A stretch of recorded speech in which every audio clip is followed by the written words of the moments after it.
봄비가 내리는 어느 저녁 나는 부엌에서 혼자 설거지를 하고 있었습니다. 여든을 바라보는 나이에도 허리를 꼿꼿이 세우고 있지만 오늘따라 어깨가 유독 무겁게 느껴졌습니다. 거실에서는 며느리 수연이가 소파에 앉아 스마트폰을 보고 있었습니다. 아이들 도시락 준비도 빨래도 청소도 모두 제가 하는 동안 말입니다. 작은 한숨이 절로 나왔습니다. 결혼한 지 벌써 7년이 됐는데 수연이는 점점 집안일에 손을 놓고 있었습니다. 처음에는 정말 예의 바르고 착한 며느리였습니다. 하지만 아이 둘을 낳고 키우면서 그리고 제 아들 준호가 승진으로 더 바빠지면서 점점 달라졌습니다. 수연아, 민수 학용품 챙겨야 하는데. 조심스럽게 말을 꺼냈지만 수연이는 눈도 떼지 않고 잠시만요라고 대답했습니다. 하지만 10분이 지나도 20분이 지나도 일어나지 않았습니다. 결국 제가 직접 가방을 챙겼습니다. 연필, 지우개, 공책 하나하나 확인하며 넣는 동안 마음 한편이 쓰렸습니다. 다음 날 아침도 마찬가지였습니다. 수연이가 방에서 나와서는 민수가 아침을 안 먹고 가려고 한다고만 알렸습니다. 직접 아이를 앉혀서 밥을 먹이려고 하지는 않았습니다. 제가 이미 준비된 미역국과 계란말이를 아이 앞에 놓아주었습니다. 할머니가 해주신 계란말이가 제일 맛있어. 8살 민수가 환하게 웃으며 말했습니다. 아이를 보며 미소를 지었지만 마음 한구석은 여전히 무거웠습니다. 오후에 50년 지기 친구 영자 씨가 찾아왔습니다. 영자 씨는 제가 많이 야윈 것 같다며 걱정스러운 표정을 지었습니다. 잠시 망설이다가 그동안의 속내를 털어놓았습니다. 며느리가 정말 아무것도 안 한다는 것, 아침부터 저녁까지 저만 바쁘게 움직인다는 것을 말입니다. 영자 씨는 며느리가 직장을 다니니까 그럴 수도 있다고 위로했지만 저는 고개를 저었습니다. 직장은 오후에 나가는데 오전엔 계속 누워있고 아이들 아침도 안 챙긴다고 했습니다. 아이가 둘이나 있는데 엄마로서 해야 할 최소한의 일은 있는 게 아니냐고 말했습니다. 그때 수연이가 부엌으로 들어와서 물 한 잔을 마시고는 다시 나가려 했습니다. 제가 저녁에 뭘 해먹을지 물어보자 수연이는 자신은 야근이니까 대충 드시라고 말하고는 방으로 들어가 문을 닫았습니다. 영자 씨는 작은 목소리로 저 정도면 정말 심한 것 같다고 말했습니다. 저는 쓴웃음을 지었습니다.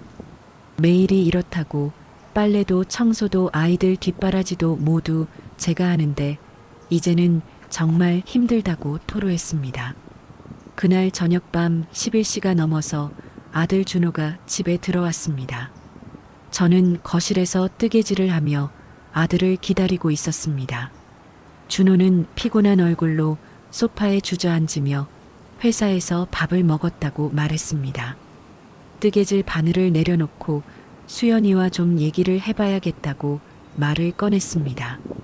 준호가 무슨 일이냐고 묻자 집안일을 너무 안 도와준다고 했습니다. 준호는 잠시 침묵하다가 수연이도 직장 다녀서 힘들어한다고 변호했지만 저는 엄마로서 며느리로서 해야 할 최소한의 일은 있는 거 아니냐고 반박했습니다. 며칠 후 상황은 더욱 악화됐습니다. 5살 은정이가 감기에 걸려 새벽 3시에 열을 내며 울기 시작했습니다. 제가 벌떡 일어나 아이의 이마에 손을 댔습니다. 뜨거웠습니다. 수연이 방문을 두드려 은정이가 열이 많이 나니 병원에 가야겠다고 했습니다. 수연이는 자신이 준비하겠다고 했지만 30분이 지나도 나오지 않았습니다. 결국 제가 직접 은정이를 안고 응급실로 향했습니다. 병원에서 돌아온 것은 새벽 6시였습니다. 다행히 단순한 감기였지만 저는 기진맥진했습니다. 수연이가 미안하다며 고생했다고 말했지만 저는 은정이가 아픈데 엄마인 수연이가 함께 가는 게 맞지 않느냐고 조심스럽게 물었습니다. 수연이는 밤늦게 일해서 너무 피곤했다고 변명했습니다. 더 이상 말하지 않았지만 마음속 상처는 깊어져 갔습니다. 그날 오후 또 다른 사건이 터졌습니다. 민수가 학교에서 친구와 싸우고 울면서 돌아온 것입니다. 무슨 일이냐고 묻자 민수는 친구가 자신에게 나쁜 말을 했다고 했습니다. 엄마가 집에서 아무것도 안 하고 할머니만 일한다는 말이었습니다. 가슴이 철렁했습니다. 아이가 이런 말을 들을 정도로 상황이 심각했던 것입니다. 민수에게는 그런 말 신경 쓰지 말라고, 우리 가족은 서로 사랑한다고 위로했지만 아이의 상처받은 표정을 보니 제 마음도 더욱 아팠습니다. 그날 저녁 저는 결심했습니다. 준호와 진지하게 이야기를 나눠야 했습니다. 그동안 참아왔던 모든 이야기를 털어놓았습니다. 매일 혼자 하는 집안일, 아이들 뒷바라지, 그리고 오늘 민수가 학교에서 들은 말까지 모두 말입니다. 준호의 얼굴이 굳어졌습니다. 저는 며느리를 미워하고 싶지 않지만 이대로는 안 될 것 같다고, 아이들도 이상하게 생각하기 시작했다고 말했습니다. 준호는 죄송하다며 수연이와 제대로 얘기해 보겠다고 했지만 저는 얘기만으로 될 문제가 아니라 근본적으로 바뀌어야 한다고 강조했습니다. 그날 밤 준호는 오랜만에 수연이와 진지한 대화를 나눴습니다. 어머니가 많이 힘들어 하신다고 말하자 수연이의 표정이 딱딱해졌다고 들었습니다. 자신도 일하느라 힘든데 집안일까지 다 하라는 거냐고 반발했다고 합니다. 준호는 그게 아니라 최소한의 것들이라도 해달라고 부탁했습니다. 하지만 수연이는 쉽게 이해하지 못했습니다. 자신은 직장에서 하루 종일 스트레스를 받는데 집에 와서까지 일을 해야 하느냐고 따졌습니다. 제가 집에만 있으니까 시간이 있지 않느냐고 말했다고 합니다.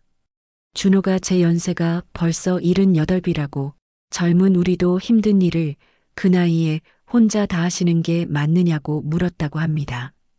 수연이는 잠시 침묵했지만 여전히 자신의 입장만 생각하고 있었습니다. 며칠 동안 집안 분위기는 더욱 차갑게 식었습니다. 저는 평소보다 말수가 적어졌고 수연이는 아예 거실에 나오지 않았습니다. 준호는 그 사이에서 어떻게 해야 할지 몰라 답답해했습니다. 그러던 어느 날 전환점이 되는 일이 일어났습니다. 준호가 출장을 가게 된 것입니다. 3일 동안 집을 비워야 하는 상황이었습니다. 떠나기 전에 준호는 저희 두 사람에게 각별히 부탁했습니다. 자신이 없는 동안 서로 도와달라고 말입니다. 첫째 날은 별일 없이 지나갔습니다. 저는 평소처럼 모든 일을 처리했고 수연이는 직장에 나가 늦게 돌아왔습니다. 하지만 둘째 날 아침 예상치 못한 일이 벌어졌습니다. 제가 갑자기 쓰러진 것입니다. 어지럼증으로 화장실에서 넘어져 일어나지 못했습니다.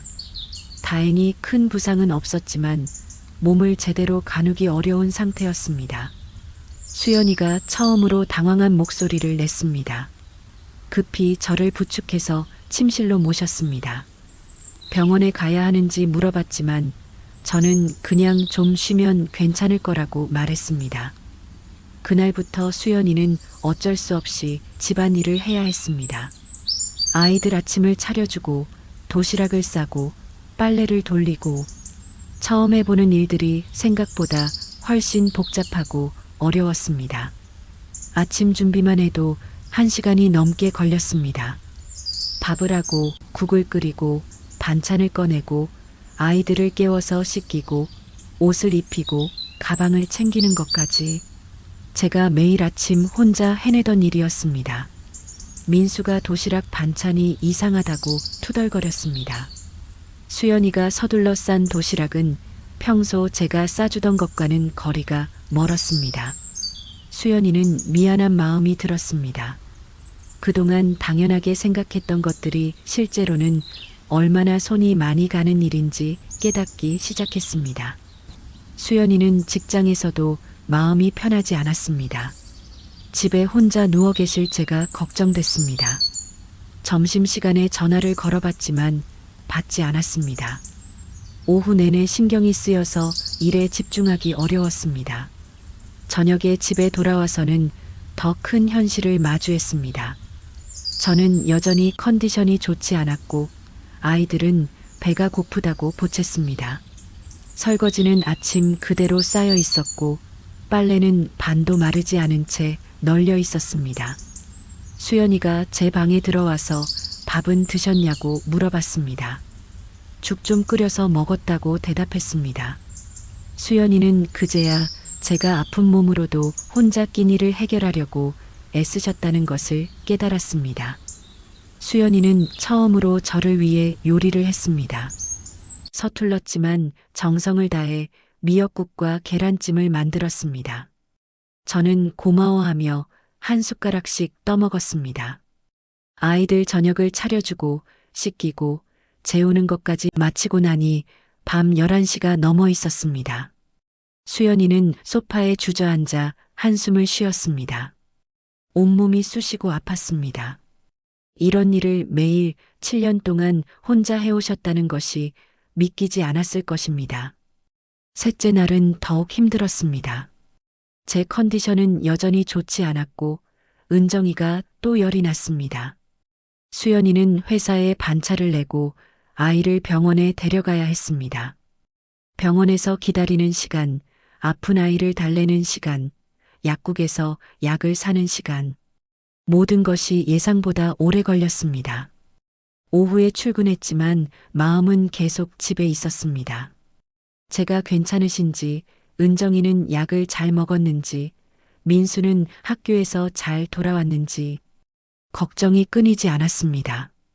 그날 저녁 수연이는 제 방에 앉아서 말했습니다. 죄송하다고 말입니다. 저는 놀란 표정으로 며느리를 바라봤습니다. 갑자기 왜 그러냐고 물었습니다. 수연이의 목소리가 떨렸습니다. 그동안 정말 몰랐다고, 이 모든 일이 얼마나 힘든 건지, 3일 동안 직접 해보니 정말 쉽지 않은 일이었다고 말했습니다. 하루 종일 쉴 틈이 없었고 신경 쓸 일이 한두 가지가 아니었다고 했습니다. 저는 괜찮다고 말했지만 수연이는 괜찮지 않다고 말했습니다. 자신이 너무 이기적이었다고, 그동안 자신만 힘들다고 생각했다고 털어놓았습니다. 직장일이 스트레스라서 집에서만큼은 쉬고 싶었다고, 제가 집에 계시니까 당연히 집안일을 하시는 줄 알았다고 말했습니다. 저는 조용히 며느리의 말을 들었습니다. 7년 동안 참아왔던 서운함도 있었지만 지금 이 순간 수연이의 진심을 느낄 수 있었습니다. 저도 미안하다고 먼저 사과했습니다. 수연이도 직장 다니느라 힘들 텐데 제가 너무 많은 걸 바랐나 보다고 말했습니다.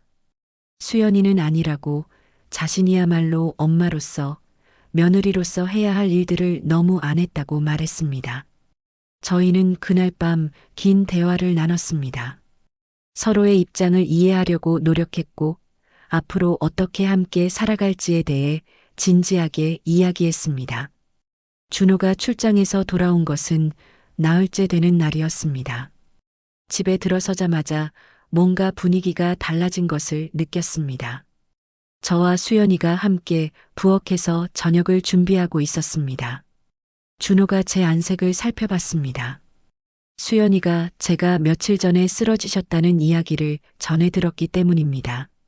저는 이제 많이 좋아졌다고, 수연이가 잘 돌봐줬다고 말했습니다. 제 얼굴에는 평온한 미소가 떠올라 있었습니다. 준호는 놀라움을 감추지 못했습니다. 몇 달 동안 차갑기만 했던 저희 두 사람의 관계가 이렇게 달라질 수 있다는 것이 믿어지지 않았습니다. 수연이가 웃으며 앉아서 기다리라고, 저희가 저녁 준비를 할 테니까 말했습니다. 그 모습이 7년 전 새 신부 시절의 모습과 닮아 있었습니다. 저녁 식탁에서 수연이는 그동안의 이야기를 들려주었습니다. 제가 쓰러진 후 3일 동안 집안일을 직접 해보면서 깨달은 것들을 솔직하게 말했습니다. 정말 힘들었다고, 아침에 일어나서 밤에 잠들 때까지 할 일이 끊이질 않더라고 했습니다. 그래서 제가 얼마나 고생하셨는지 알겠다고 말했습니다. 수연이는 앞으로는 집안일을 나누어서 하자고 제안했습니다. 자신이 할 수 있는 일들을 정리해서 말했습니다. 아이들 아침 준비는 자신이 하고 저녁 설거지도 자신이 하겠다고 했습니다. 주말에는 청소도 함께 하자고 제안했습니다. 저는 고개를 끄덕였습니다. 하지만 무리하지는 말라고 서로 도우면서 하자고 말했습니다. 우리가 가족이니까 서로 이해하고 배려하면 못할 게 없다고 말했습니다. 그날 밤 준호는 저희 두 사람의 변화된 모습에 감사함을 느꼈습니다. 몇 달 동안 어떻게 해야 할지 몰라 답답했는데 이렇게 좋은 방향으로 해결될 줄은 몰랐습니다. 며칠 후 집안 분위기는 완전히 달라졌습니다. 아침에 수연이가 일찍 일어나서 아이들과 함께 식사 준비를 했습니다. 서툴지만 정성을 다해 도시락도 쌌습니다. 저는 옆에서 조언을 해주며 함께 일했습니다. 민수가 환하게 웃으며 오늘 도시락이 맛있어 보인다고 말했습니다. 엄마와 할머니가 함께 싸준 도시락이었기 때문에 더욱 특별해 보였습니다. 저녁 시간도 달라졌습니다. 수연이가 퇴근 후에는 바로 부엌으로 가서 저와 함께 저녁을 준비했습니다. 두 사람이 함께 요리를 하니 훨씬 즐거웠습니다. 수연이가 이 반찬은 어떻게 만드는 거냐고 물어보면 저는 기꺼이 제 요리 비법을 전수했습니다. 수연이는 열심히 배웠습니다. 50년 넘게 요리를 해온 제 경험과 노하우가 얼마나 소중한 것인지 깨달았기 때문입니다. 주말에는 온 가족이 함께 집안일을 했습니다. 청소도 함께하고 빨래도 함께 했습니다. 아이들도 자신들이 할 수 있는 일을 찾아서 도왔습니다. 준호는 가족들의 웃음소리를 들으며 행복함을 느꼈습니다. 몇 달 전만 해도 상상할 수 없었던 모습이었습니다. 어느 일요일 오후 저와 수연이는 거실에서 차를 마시며 이야기를 나누고 있었습니다. 수연이가 그동안 정말 죄송했다고 또 말했습니다. 저는 왜 또 그런 말을 하느냐며 웃었습니다. 수연이는 정말로 그렇다고 자신이 너무 철없었다고 말했습니다. 결혼 초기에 자신을 돌아봤다고 했습니다. 그때는 정말 순수했고 예의 바른 며느리였는데 어느 순간부터 게을러지고 이기적이 되었다고 말했습니다. 직장 스트레스와 육아 피로 때문이라고 핑계를 대면서 말입니다. 저도 미안했다고 말했습니다. 수연이가 힘든 걸 좀 더 이해했어야 했는데 그러지 못했다고 했습니다. 저희 둘 다 서로를 이해하려고 노력하지 않았던 것 같다고 앞으로는 무슨 일이 있어도 대화로 해결하자고 말했습니다. 저희는 그날 많은 이야기를 나눴습니다. 서로의 과거, 현재, 그리고 미래에 대한 희망까지 털어놓았습니다. 한 달이 지난 후 친구 영자 씨가 다시 저희 집을 찾아왔습니다. 영자 씨는 제 얼굴이 완전히 달라졌다며 놀라워했습니다. 훨씬 밝아 보인다고 말했습니다. 저는 미소를 지으며 지난 한 달 동안의 변화를 이야기해 줬습니다. 수연이가 어떻게 달라졌는지, 가족 분위기가 얼마나 좋아졌는지 자세히 설명했습니다. 영자 씨는 정말 다행이라며 며느리가 철이 든 것 같다고 말했습니다. 저는 사실 수연이만 잘못한 게 아니었다고, 저도 수연이 입장을 이해하려고 노력하지 않았다고 말했습니다.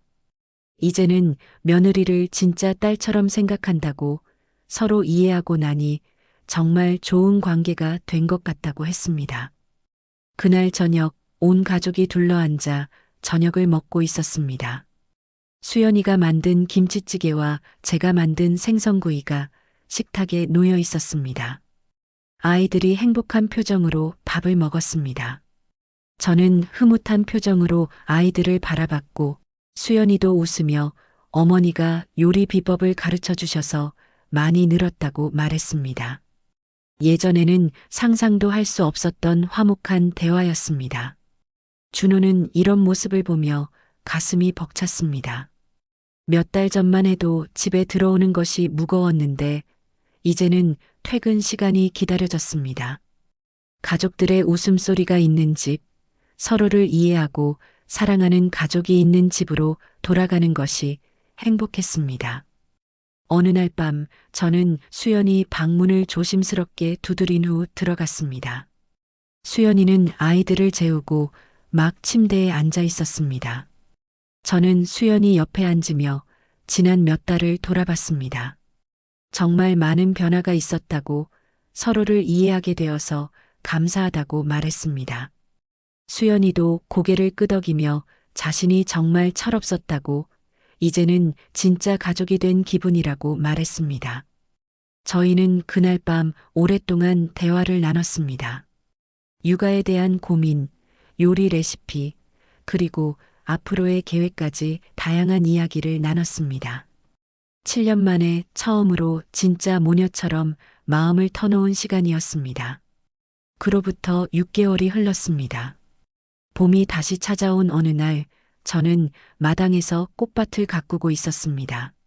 수연이가 퇴근 후 앞치마를 두르고 다가왔습니다. 자신이 도와드리겠다고 말했습니다. 저희는 함께 꽃을 심으며 이야기를 나눴습니다. 수연이는 며칠 전 회사에서 승진 제안을 받았다는 소식을 전했습니다. 하지만 집안일을 더 소홀히 하게 될까봐 걱정된다고 털어놓았습니다. 저는 수연이의 손을 잡고 말했습니다. 일도 중요하지만 가족도 중요하니까 함께 잘 해나가면 된다고, 제가 도울 테니까 걱정하지 말라고 격려했습니다. 저녁 식탁에서 수연이는 승진 소식을 가족들에게 알렸습니다. 준호는 축하한다며 기뻐했고 아이들도 엄마를 자랑스러워했습니다. 저는 수연이가 열심히 한 결과라며 기특해했습니다. 수연이는 가족이 서로 응원해 주니까 더 힘이 나는 것 같다고 말했습니다. 그날 밤 준호는 베란다에서 밤하늘을 바라보며 생각에 잠겼습니다. 1년 전만 해도 가족 문제로 고민이 많았는데 이제는 이렇게 화목한 가정이 되었습니다. 저와 수연이가 서로를 이해하게 되면서 모든 것이 달라졌습니다. 저도 수연이도 각자 조금씩 양보하고 이해하면서 진정한 가족이 되었습니다. 갈등이 있었기 때문에 오히려 더 깊이 이해하게 된 것 같았습니다. 어느 일요일 오후 온 가족이 거실에서 함께 시간을 보내고 있었습니다. 아이들은 숙제를 하고 준호는 신문을 읽고 저와 수연이는 뜨개질을 하며 대화를 나누고 있었습니다. 평범하지만 따뜻한 일상의 모습이었습니다. 서로를 이해하고 배려하는 마음이 만들어낸 소중한 시간이었습니다. 수연이는 뜨개질을 하면서 문득 생각했습니다. 1년 전의 자신이 지금의 모습을 본다면 믿지 못했을 것입니다. 저와 이렇게 편안하게 대화를 나누고 집안일을 함께하고 진짜 가족처럼 지낼 수 있게 될 줄은 꿈에도 몰랐습니다. 저 역시 마찬가지였습니다. 며느리에 대한 서운함과 원망이 가득했던 마음이 이제는 진짜 딸을 대하는 것처럼 따뜻해졌습니다.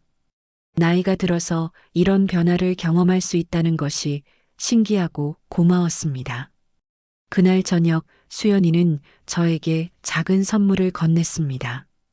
예쁘게 포장된 작은 상자였습니다. 어머니, 이거 드리고 싶어서 준비했다고 말했습니다. 상자를 열어보니 예쁜 목걸이가 들어 있었습니다. 수연이가 정성스럽게 고른 것이었습니다. 저는 깜짝 놀라며 고마워했습니다. 특별한 날도 아닌데 왜 이런 선물을 하느냐고 물어봤습니다. 수연이는 웃으며 대답했습니다. 그동안 베풀어 주신 사랑에 대한 감사의 마음을 표현하고 싶었다고, 앞으로도 좋은 관계를 유지하고 싶다고 말했습니다. 저는 수연이를 꼭 안아주었습니다. 진짜 딸 같다며 고마워했습니다. 저희 두 사람의 눈에는 감동의 눈물이 글썽였습니다. 이 모습을 본 준호와 아이들도 감동했습니다. 가족이 서로 사랑하는 모습을 보는 것만으로도 마음이 따뜻해졌습니다. 그날 밤 준호는 저와 수연이에게 감사 인사를 전했습니다. 두 분이 서로를 이해하려고 노력해 주셔서 이렇게 화목한 가정이 되었다고 정말 고맙다고 말했습니다. 수연이와 저는 모두 웃으며 대답했습니다.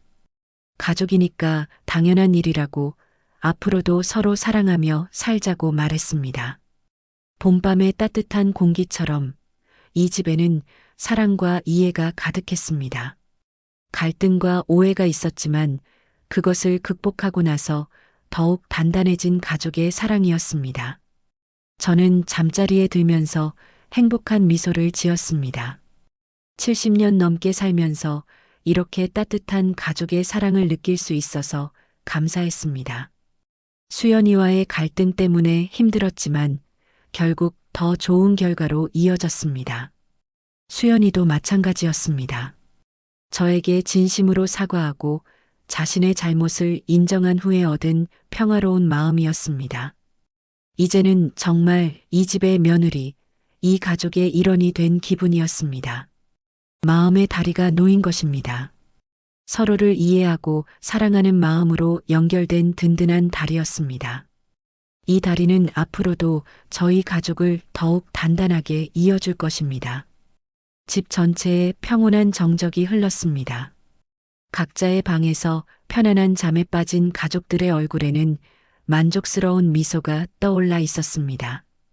내일도 모레도 앞으로 계속 이런 따뜻한 일상이 이어질 것이라는 믿음과 함께 말입니다.